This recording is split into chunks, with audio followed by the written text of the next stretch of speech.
Hoy, ikaw na small content creator ka. Sino namang nagsasabi sa iyo na mananatili kang ganyan?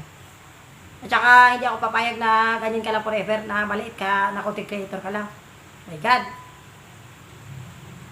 Hindi na ako natutulog. 3 oras na lang yung tulog ko.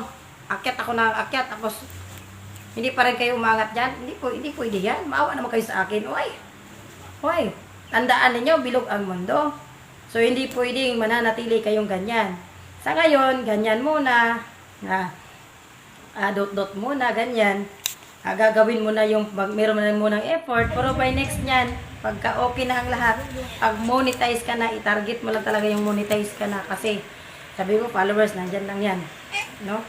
Okay, nandito naman yung mga team nila sa'yo. No? Pag okay na, mag-focus na sa video.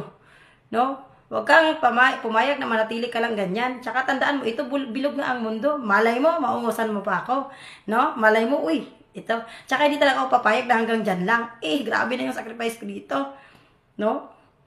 Ang dami nang bumibira sa akin. Ang dami nang tumitira sa akin. Ginagawa ko na ganito. Tapos, hanggang dyan ka lang, maawa ka naman, Team Hilasi. Paglaban mo naman yung karapatan natin. Umangat naman kayo, please. Tulungan.